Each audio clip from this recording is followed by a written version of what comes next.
here, if you can see me, if you can hear me, please let me know. You can type into chat and say hello. Hello. So I'm on Instagram. So if you're here and you're watching, I'm on Facebook. I am on YouTube. So just streaming live, having a drink, right? It's Thursday. Annabelle. Yes. How are you doing? Are you having a drink with me? How are you?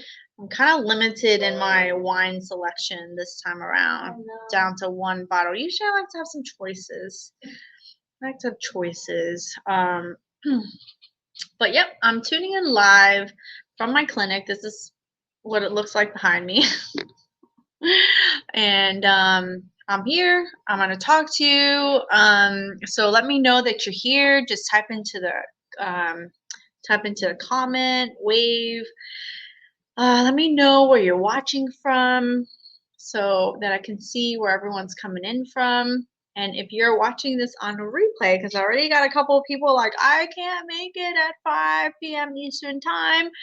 When you watch it, let me know. Do hashtag replay. Let me know. And you can always leave messages there as well. So today is let me see. Today is the 14th of October. That's number one.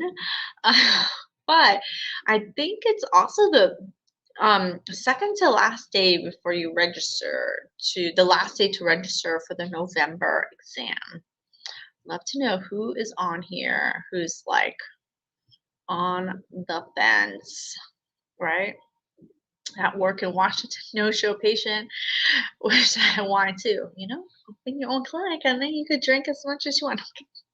I actually wait until I'm done with all my patients, and then I do pour myself a little bit. I'm teaching tonight as well, so it helps to be really happy and relaxed. But yeah, we had some interesting cases. This week we've got some pretty severe ones, we have some really nice ones, so we do a really good mix of like non-surgical and surgical patients here at the clinic, so it's really nice. But today I want to really talk about creating and sticking to boundaries, because as you know, I work with a lot of people who are sitting for the exam in November, and I don't know who here is watching. If you guys are, studying for the exam in November, you only have a few weeks left, right? You only have a few weeks left to really hunker down and study. Now, I got this great question, which just sparked this huge conversation all around boundaries. And thank you, Heather, for sending in your question. I know that it takes courage and bravery to sometimes send in the questions, because you just never really know who's going to answer, what they're going to say, what they're going to think about you. All sorts of things happen, right? These are the stories that we essentially tell ourselves. So it's going to be all around boundaries, because right now it should be all about you. It should be all about you, because if you are taking the exam in November, you seriously only have about 3 to 4 weeks left, depending on when you're taking it. And tomorrow is the last day to register to take the exam. So, let me know, type into the chat who is actually taking the exam in November. I'd love to know. So if you are taking it in May of 2022, you're gonna have more time and more of a chance to prepare, hunker down essentially, and maybe think about some of the things I'm talking about in terms of creating and setting boundaries. When I took the exam, when I was studying over 15 years ago, for the hand exam, man, it was tough, because I'm a very social person. I'm still social now. I have to manage my social calendar because otherwise I won't get anything done, right? So, um, when I was studying, I was actually pregnant. So, it kind of helped because I wasn't like going out and doing all sorts of stuff, right? But and I often say this, whatever you say yes to, you have to say no to something else. So if you're saying yes to taking the exam by a certain period of time, you have to say no to other things. And I think sometimes the hardest thing is saying no to, our family, right? So whether you have a spouse, a partner, your parents, your siblings, even your kids, that to a certain extent, you have to set some boundaries in terms of what you have the capacity for, right? Like really what you have the capacity for, because you have to carve out a certain amount of time to study for it. Now, one of the biggest things is when you're studying for the exam, everyone studies a little bit differently. Some people need more time, some people don't require that much time. I needed a lot of time. Like I just knew I don't do that well with standardized exams, right? I knew because of my past experiences, right? You guys, by the time you take your CHT exam, will know how you study, or you should know. You should kind of know how you study. You should know how you take certain types of standardized exams.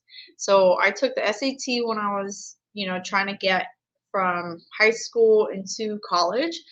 I had to take the GRE to go from undergrad to graduate, right? I had to take the OT boards to pass and get my license to work. To a certain extent, all of those types of exams are very, very similar. And I knew that I needed to study, and I needed to study a lot. I'm a pen and paper kind of person. When I write stuff down, it really helps to helps me to remember, right? And I just knew that I just needed a lot of time. And my mom and it's not that, I mean, I would say we were close, but we live in the same town. We don't live that far from each other. And so there's an expectation that we see each other all the time. Like we see each other once a week, twice a week, or whenever she needs me, right?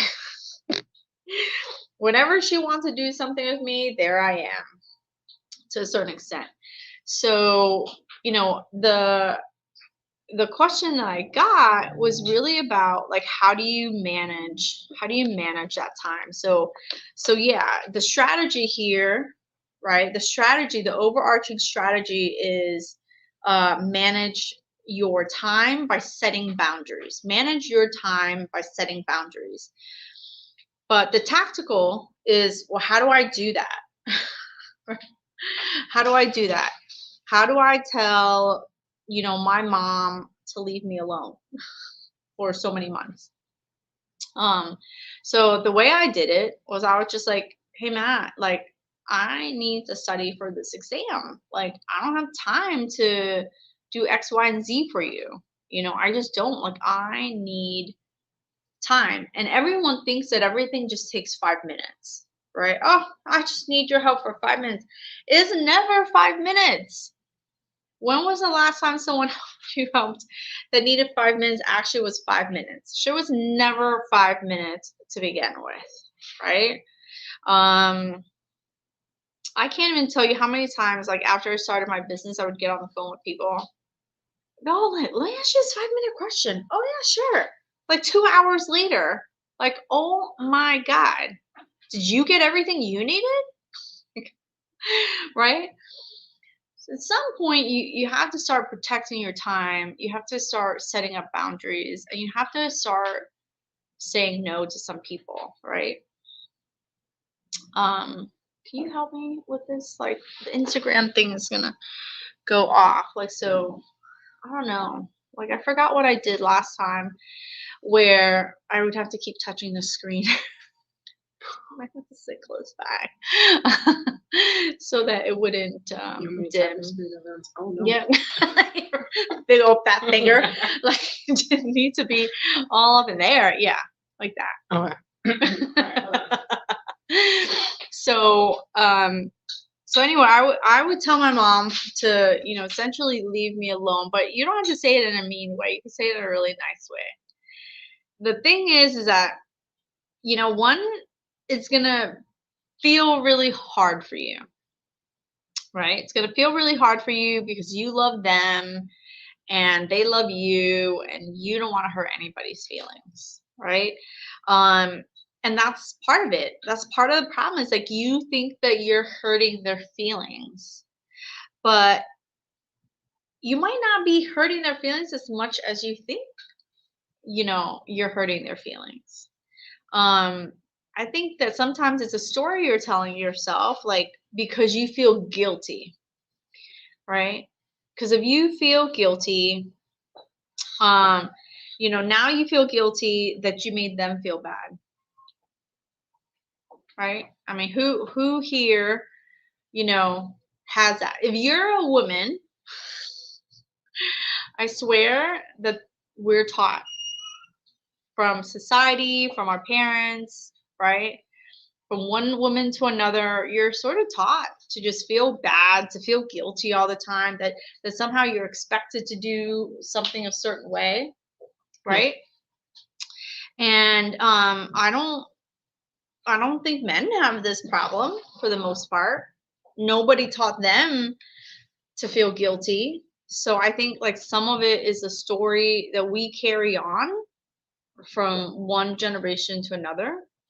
And at some point, we literally have to stop it. We have to literally change our story, right?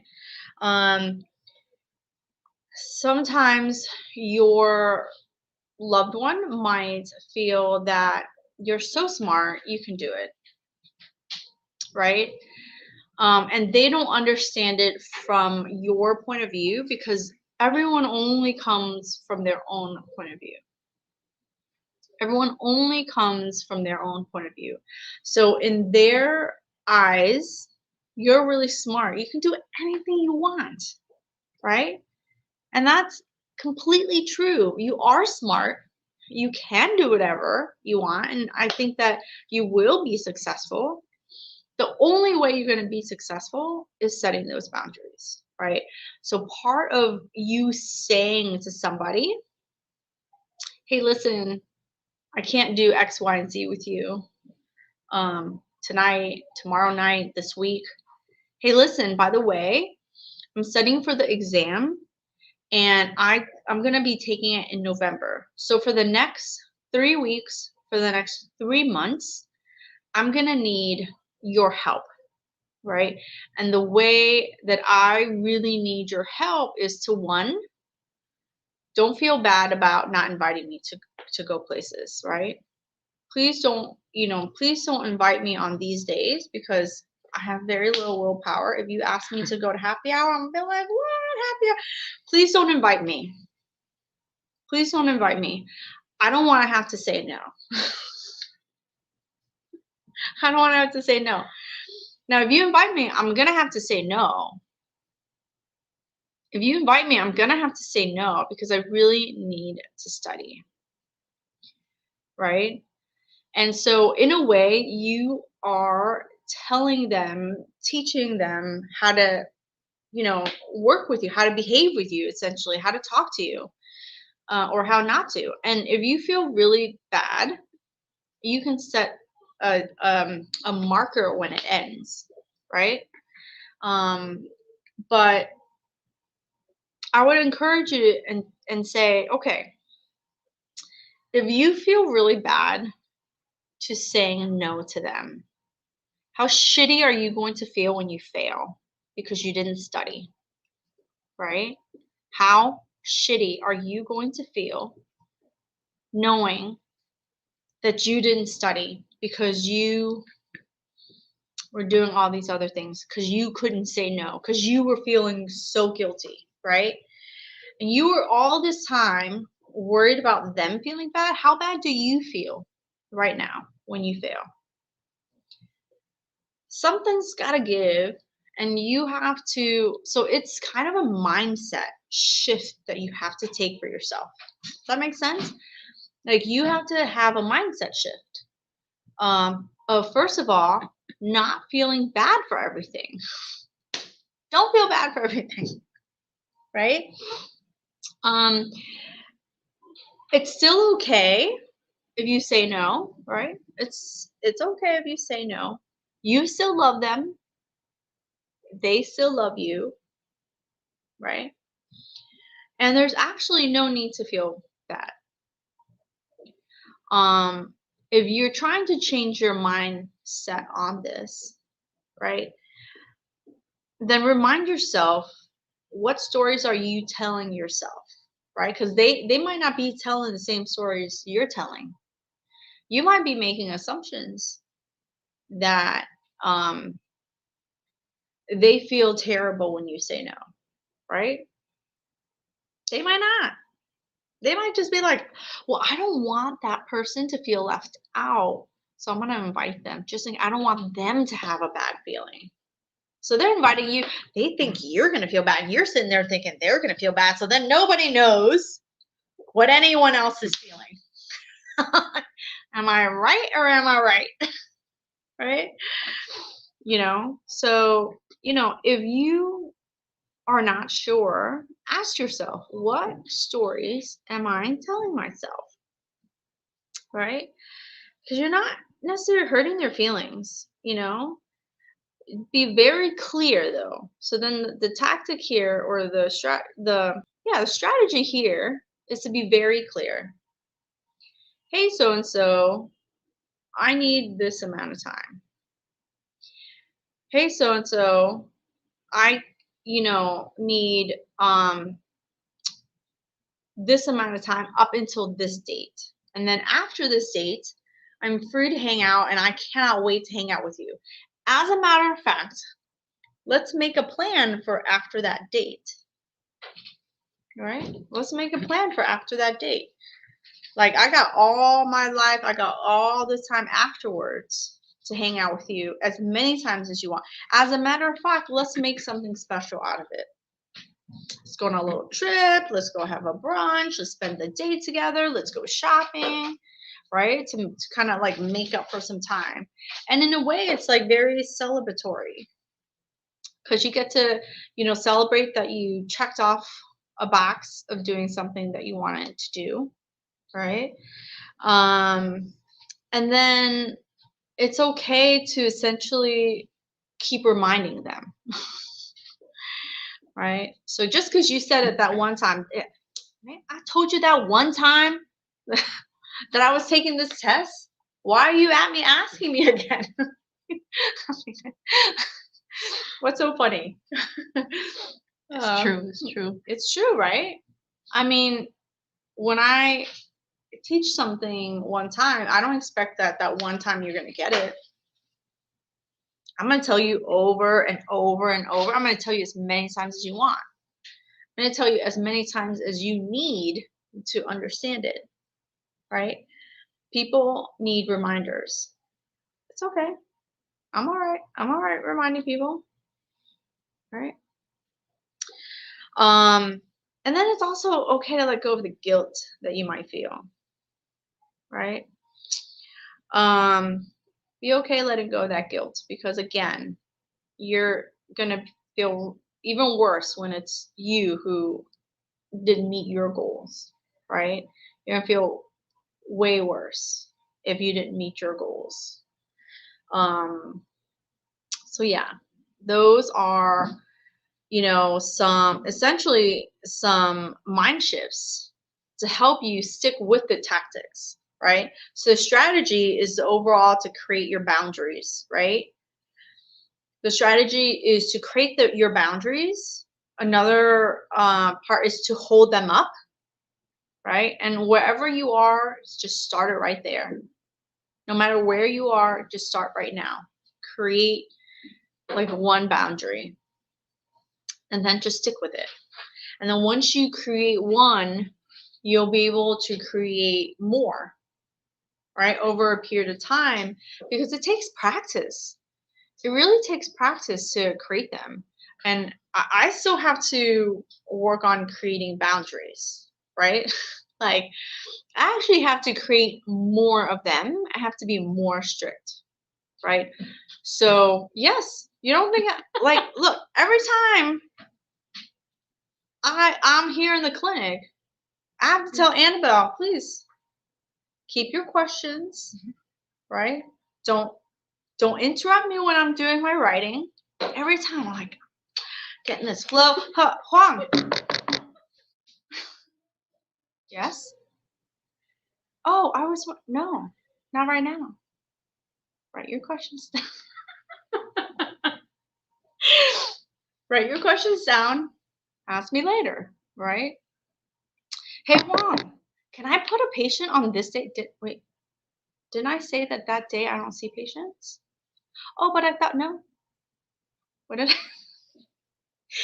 Is Annabelle even listening? I don't think she's listening, right? Like, literally have to be really strict, right? So I'm still working on some of those. Hey, Hoang, can you answer this question for 5 minutes? No, because I know that shit won't be 5 minutes, right? It won't. So I'm in a, every step, every part of the journey that you're on, you'll find that you might still be doing the same thing. So right now you're setting boundaries for the exam. You might find out later on you're setting boundaries like where you work, right? Where you work, like no, do not throw that fourth patient on my schedule in the same hour. Please don't throw like another splint in the same time that I have 4 other patients. Like, how am I supposed to do that work? How am I supposed to do that work well? That's a shit that happens in Miami, right? So, all along the way, you're setting boundaries. And, for some people that you're setting those boundaries with, it's easier. And for others, it's harder. Like, even like I have kids. I don't know if anyone watching has kids, but I have to set those boundaries with them in terms of, what I can and cannot do, right? And I need to then ask for certain people to help me, right? So I didn't make these kids up alone. So I'm sure it's not raising them by myself either, right? Like, I have a choice. Some people are single moms, but you have those boundaries as well. Like, let's say you're a single mom, you have to set boundaries at work, you have to set boundaries with your kids. And as a mom, I mean, there's so much mom guilt, man. I think women, not only are we not taught how to set boundaries, we're shown by example how not to have boundaries, right? By example of other people not having boundaries, we learn from other people's actions, just not their words. Well, if you need, I give you full 100% permission to set those boundaries, right? And I will hold the space for you. And you could see what I do essentially, to create some of those boundaries, right? It's okay. I have to set them. You should set them. Wherever you are, that's where you start, right? And sometimes when I forget, that's where I start. I just start all over again. Oh, wait, I need to control my time because I do want to see my kids, right? My husband every once in a while wants to see me, right? So, I have to set certain boundaries. And when I forget, I just start all over again. I remind myself, just like you have to remind other people, it's okay to remind yourself, you're going to forget. It's fine. You didn't F up. Nothing is broken. We can fix it. Right? We can fix it. But man, that guilt. It's funny. My daughter is, I don't know whose kids, you're watching, but the mom guilt can be real and it can come from a lot of outside sources, right? It's other people, it's other moms. And I didn't want to teach my daughter guilt. Like, I don't want her to feel guilty for everything. that happens, right? Or didn't happen, like, oh my God, I feel so guilty or I feel so bad or whatever. But it's really interesting, even though I demonstrate certain things that I don't feel guilty about. Like, I don't feel the need to be next to my children all the time. I don't. I don't feel guilty about it. I feel real good. Like, I don't need to be next to them all the time. They don't even want to be next to me. I mean, they're older now, but even when they were smaller, I had certain things I wanted to do. I wanted to do things by myself. Um, and it was funny because my daughter has to be getting it from somewhere else, right? Her friends, her whatever. So sometimes when I go out of town on work trips, she tries, I say the word try, she tries to make me feel guilty. Oh, you should feel really bad for leaving us. You abandon us. Okay. The words abandon. Well, like, who's teaching you this word? Well, that's what you do. You've abandoned us. Nah, man, I didn't abandon you. I went on a work trip and I don't feel guilty about it at all. I'm looking to improve my life and your life. I don't feel guilty, right?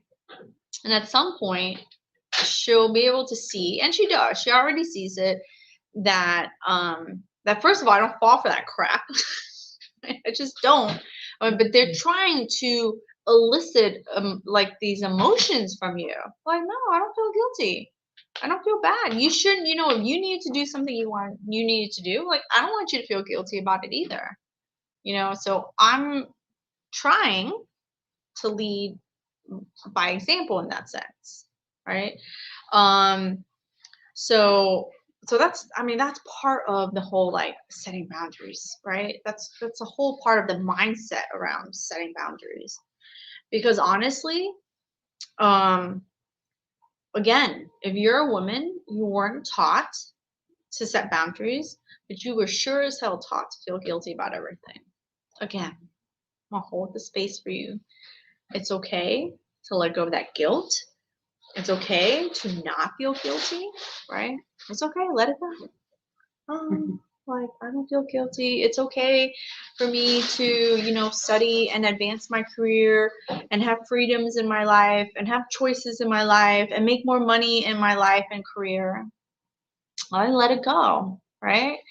I don't feel bad to take the time to study. I don't feel bad to need some time alone, and I don't feel bad that I need extra time to study. Don't feel bad that it takes me a while to read and it takes me a while to write and it takes me a while to memorize things, like, because that's who I am and that's the kind of learner I am.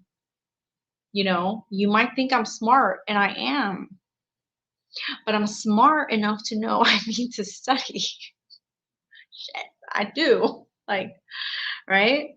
Um, and for a lot of it, they, like, your friends and family, they love you. They love you. And so, you know, they want to include you. And they don't always know that what they're doing is potentially harmful, right? So sometimes they'll say certain things to you like, I know you're smart, you can do it. If you think about it, it's a very positive statement, right? Like, they believe in you. They're like, that's their way of encouraging you. You got it, girl. Like, you're so smart. You can do it.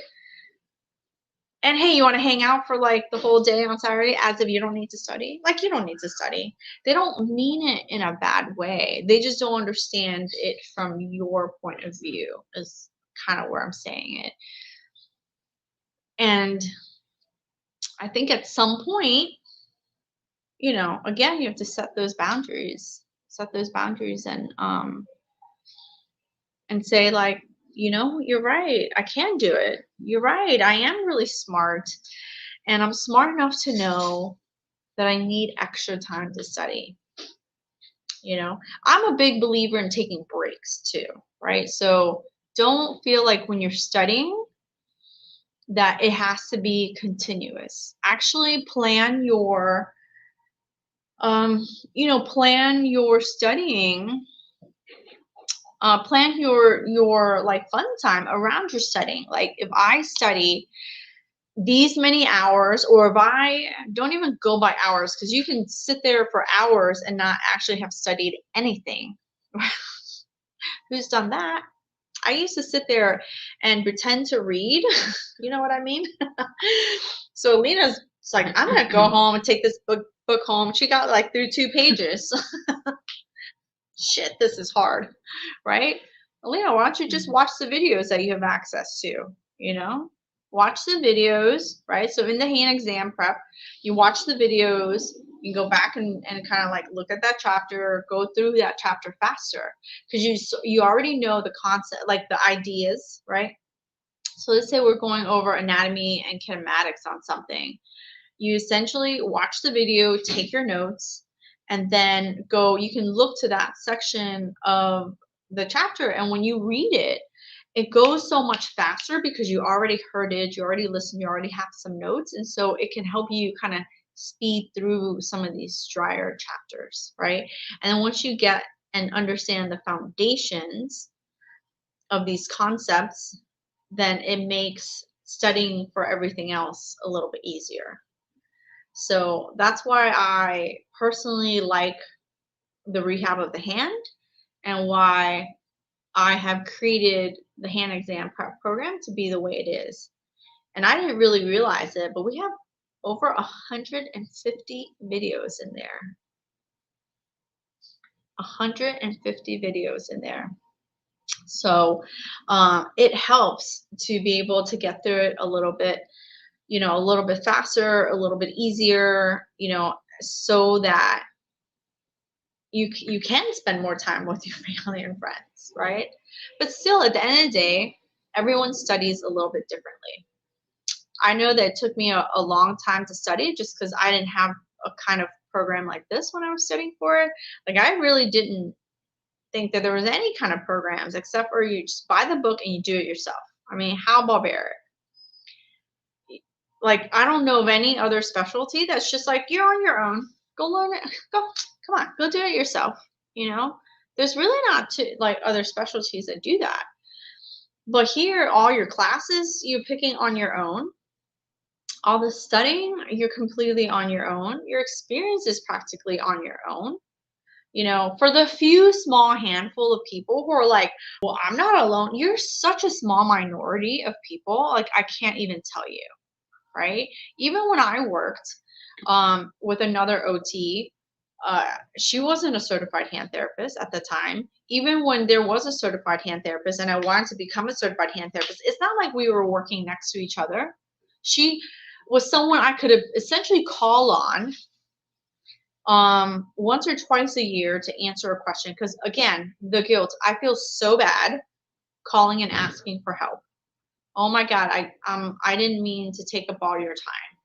Because they have their own work. They have their own patients, and she did. She had her own patients, her own schedule. She had her own kids. She was, had her own crap to do. The last thing she needed to do was, be bombarded by my questions, right? So I was also like, I felt bad to ask, but I didn't really have anyone to ask. So it was only like under dire straits that I would call and ask her, and it had nothing to do with how she made me feel. That was just my own feeling. You know what I mean?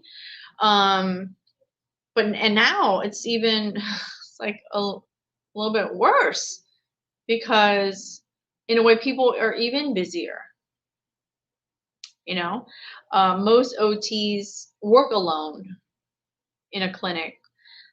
They're not necessarily, they don't really have someone to bounce ideas off of, or to ask questions in a way that they can get a meaningful answer.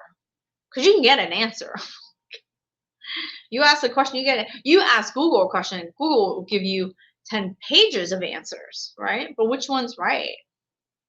You can ask Facebook group people questions, and you'll get a shit ton of answers too, depending on how many hundreds and thousands of people are in there. But you have to also then weed through those answers to say, okay, which one is the right answer?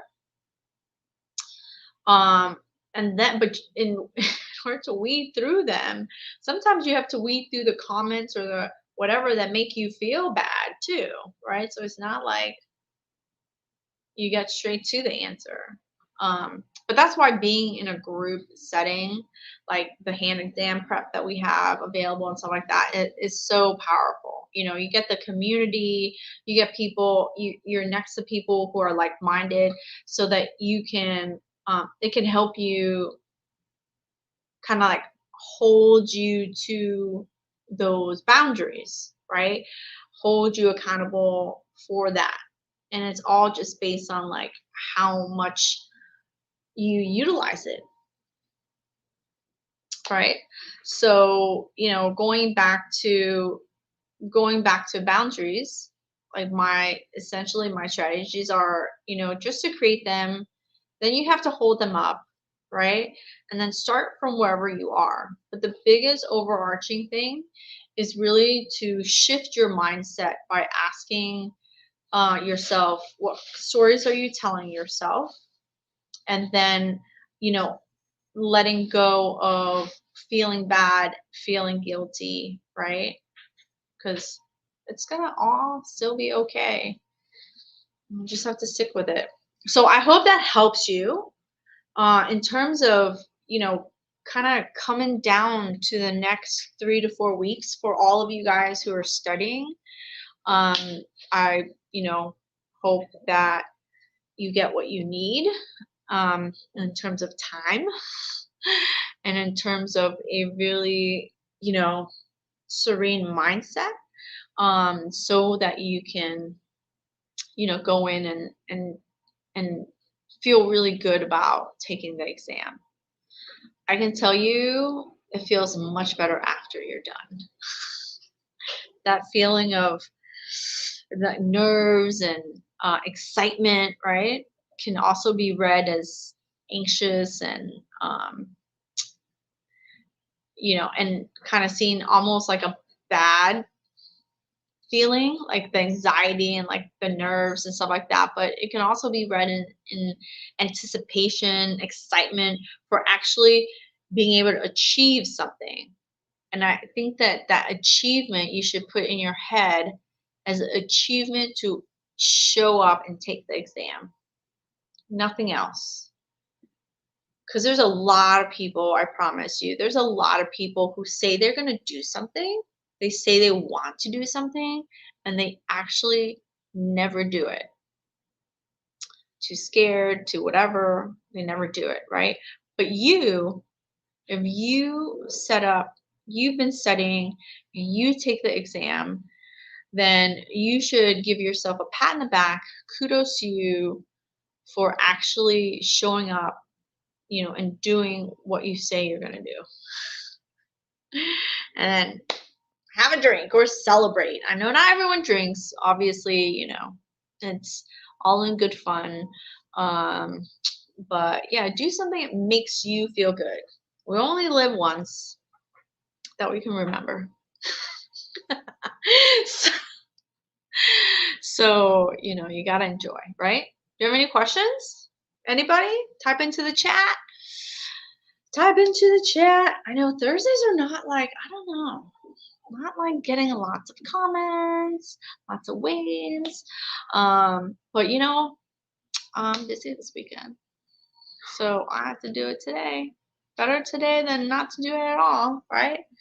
So here I am showing up for you guys. These are 2 questions that I had besides that one. And one question that I had is, I want to get into hand therapy. Do I have any recommendations? Of course, tons of recommendations. Go to handtherapysecrets.com and we have tons of resources there for you. We've got different guides for you. You can get so many different resources from Hand Therapy Secrets on YouTube. Putting videos out once a week. It can be clips of what we do in the clinic. It can be clips from questions that I get from other therapists. There can be clips from sample treatments, like We're just like literally trying to, be consistent and putting out videos that will help you. So your questions coming in can be really valuable in terms of the kind of content that we put out to help you, right? To help you kind of think through the problems that you have and stuff like that. Another recommendation that I would have besides our YouTube channel and our website um, is to get a job working in hands, get a job working with adults, because for the most part, people have two hands and two arms, and you always have an opportunity to work with somebody who's got a painful hand, a painful elbow, painful shoulder, right? Um, then you can, instead of sitting there and saying, "Oh my God, I'm gonna study," you know, all this stuff. But if you don't have an end goal of where it's going to go in a very short time frame, it's extremely hard to actually stick with it, and then you feel bad. So for example, if you can't study for the hand exam for 3 years, why are you like saying that you're studying for it? It's 3 years from now. Like, who knows what the hell you're going to do? Who knows if you're going to even like hand therapy 3 years from now, right? But the goal is so far away that's extremely difficult to achieve or stick with. So if you're trying to get into hands, the biggest thing is to get a job so that you can start with cases and start like looking through them, right? You can work with adults and then start studying like, oh, this shoulder patient I have has arthritis. This shoulder patient I have has a rotator cuff thing. This hand patient I have, has a thumb issue, or arthritis issues. This person that I have has a distal radius. And so then you can study those things very specific so that it helps you apply it, right? So that it helps you apply it. It does nothing for you to know a lot of information, but do nothing with it, right? You can sit here and study all day, but if you don't apply it, it means nothing, right? Um, um, Ariana, hello. This is my first time hearing about this type of therapy. Can you talk more about the basics? Hand therapy? Well, a hand therapy, as an occupational therapist or a physical therapist, you can decide to specialize in hand therapy and specialize and become a certified hand therapist. So, as a certified hand therapist, you are really great at solving problems, all as it pertains to any type of hand, wrist, elbow, shoulder problem. Because you have to know all the anatomy, all the kinematics to it, like in terms of how it moves, how it works. And then because you know how the hand and arm, work together, you'll know what happens when someone breaks something, cuts something, tears something, and needs to have surgery, right? So majority of the time in the hand therapy world, we tend to talk about complex types of cases like uh, tendon lacerations, like fractures of the wrist or the elbow that can be really complex, and those people need surgery. And then the complexities come in when, not only is the bone broken, but the muscle, this happened to the muscle and this happened to the nerve, and, the elbow got stuck and now the wrist doesn't move and the hand doesn't move. And so, as occupational therapists and physical therapists who are specialized in hand therapy, we're really, really well versed in terms of knowing what to do to help people become more independent and really get all the motion that they can to get the best possible outcome, right? And in order to become a certified hand therapist, you have to be an occupational therapist or a physical therapist. If you are an occupational therapist assistant or a physical therapy assistant, then you can assist the certified hand therapist, but there's no certification that specializes you, right? But the certified hand therapy specialty is a board certification, it's a national board certification, right? And of course, there's a global community as well of certified hand therapists, right? So I usually recommend, if you are a therapist that's really interested in becoming specialized and becoming a certified hand therapist, then, the first places to get jobs are like in acute care, working with adults in skilled nursing. Of course, you can work in a hand therapy clinic, an orthopedic therapy clinic. You can work with kids with orthopedic types of issues, and those tend to be in like children's hospitals and stuff like that, where you can specialize.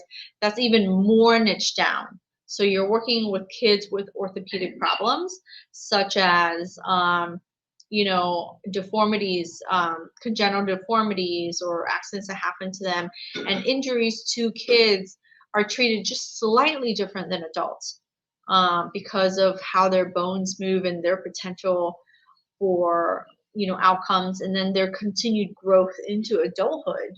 So you have to take account into that. But when you are sitting and studying to be a certified hand therapist, you have to know all ages and all diagnoses.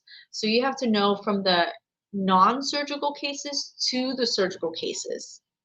You have to know from the neck and shoulder all the way down to the fingertips.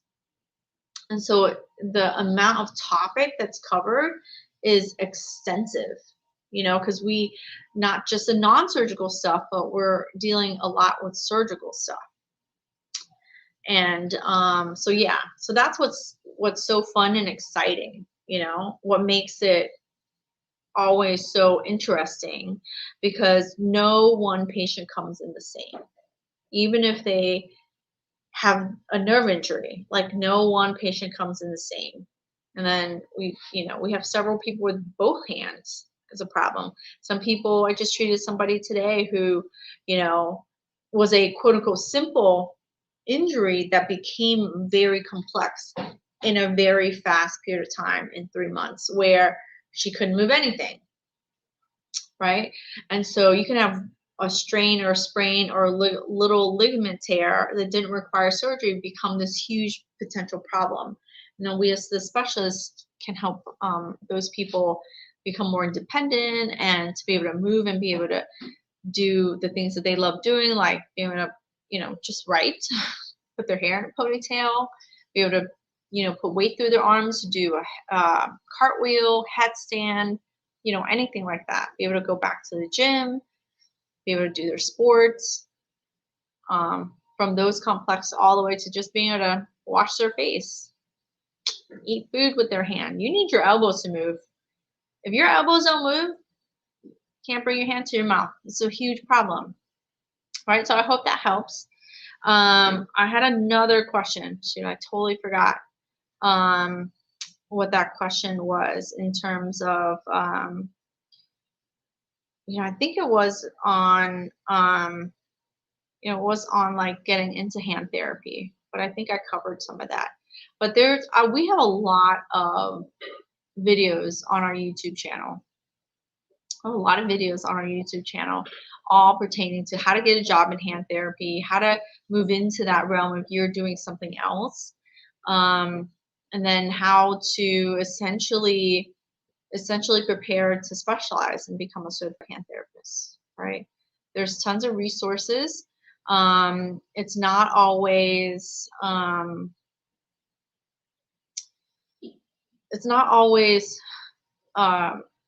super clear, but I have my favorite books and stuff like that. It just depends on where you are in your stages to say, okay, these books are more appropriate. Like Rehab of the Hand, like I don't think you need that, like at the beginning of your career. If you're just starting out, like, do you really need Rehab of the Hand? Like, it's a hard textbook to read through. It's really hard. But a protocol book might be beneficial for you, right? Elizabeth Herder has a really good evidence-based protocol book that's great for, I think, the beginner, because she explains a lot of stuff, right? The Indiana Hand Protocol book is a really good one as well. trying to remember Sherry Roberts. She has a great anatomy, kind of like anatomy coloring book that she does. Oh shoot, let me see. She has a great one that she does, and she just came out with a new edition that you can, let me see if I can look and make sure to tell you where to look.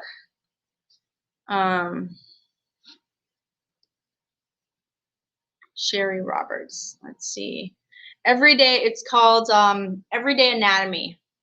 Everyday Anatomy, let's see. Yeah. Everyday Upper Extremity Anatomy, a clinical guide, reference, and interactive workbook. So you can go to her website, handinmind.myshopify.com. Sherry, come on, shit's hard. Help a girl out. Make it easy for you. Y'all people, Google it. Everyday Upper Extremity Anatomy book. I think those are some, maybe some great places for you if you're starting out. That can be really good. And then as you're getting ready to move into like, okay, I want to really buckle down and study for the CHT, then that's when Rehab of the Hand is really good to get into. The Purple Book is really good to get into, because the Purple Book is really all about practice questions. I know they have some other stuff in there that you're starting off of, but for the most part, like, it's the study questions, and then some people love the ASHA like Black Book, which they just have a new edition now, so they made it blue, so I had to change what I call it, but they have a book too. Hey Helen, thanks for watching. This is very interesting. I work as a volunteer in the health field. It's always interesting to learn about possible career options in this field. So yeah, I love OT, occupational therapy, just because you do have a lot of paths. I don't want to say options. I want to say different paths to take. And hand therapy is just one path. And I can tell you that it's totally doable. If you want to become a certified hand therapist, it's totally doable. I think the people who take the most action will be the person who gets the results, right? If you say, and I've told this to people, not talking shit about them, right? So I've had people come to me like, oh, I want to be a hand therapist, but I don't do anything to move into that area. I haven't taken any classes, or I took that one class on MedBridge where half the time you don't need to even be paying attention, right? But you're still going to get the credit. I want it, but I'm going to take every other job that moves me as far away from hand therapy as possible, and then wonder why I don't have the experience. Well, you can say what you want, but then you have to take actions towards that step in order to get what you want. It's that simple, right? You say you want to get into hand therapy, then you have to take those action steps towards getting into it. It means being picky about the jobs that you take, right? Being persistent with applying for the jobs that you want, right? And not being unrealistic, right? OTs, PTs, you guys want money, right? We all want money, but you have to bring the skills. You have to be able to treat in order to, really ask for that. I think I did a whole video on negotiating about that, because sometimes you have to sacrifice a little bit in order to get the experience that you want. Sometimes you have to sacrifice a little bit in order to, in terms of time, in terms of money, to study for the program, or, do the programs that you want in order to build the skills, towards the career path that you want. Are you currently looking for short-term gigs in the health field, like paid studies, for example. Me, no. I got enough jobs, Helen. I don't need short-term gigs. I got enough work to last me a lifetime and then some. But thanks for asking. All right. I hope that helps. I'm going to be off. I got to get ready for the hand therapy mentorship call tonight. So if you guys are looking to build your skills, you need a little bit of help looking for a mentor, we have a great hand therapy mentorship program. We meet every Thursday at 7 p.m. Eastern Time. So it doesn't even matter if you can't attend all the time, but you can definitely check the links that we have so you can learn more about it. Now, what I've included is the links for the webinar that I'm going to have next Saturday. So October 23rd, I'm going to be doing a webinar. We're going to go over how to create your roadmap to preparing for the CHT in May. So if you're looking to study and pass the CHT in May 2022, then come join me. We're going to create your schedule, right? And you have an opportunity to come in and ask some questions on what that needs to look like, right? What your life needs to look like in order to pass the exam. Are you going to do it? November. Well, if you're taking it in November, you still can show up and get a little prepared. So some people who are in my program, they knew that they needed extra time and they started early. So I've had a couple of people stay with me a while because they wanted to kind of go at a very particular pace that was doable for their life. So if that's you, you can still come on and then you can just, let me know like, hey, what if I'm taking it in November? And that's cool too. So I'm going to provide the link, hopefully somewhere in the sections. If you're on Instagram, you can go to the link in the bio and grab that. If you're on Facebook or on YouTube, I'll be providing that link below as well. All right. Thank you so much for tuning in. And if you're watching this on replay, just hit #replay and let me know what questions you have. All right. Thanks so much. Have a great night. I'll talk to you guys next week. Bye. One more night to decide for November. You can do it. You can do it. Stop it. Stop procrastinating. You can do it. I know you can. I know you can.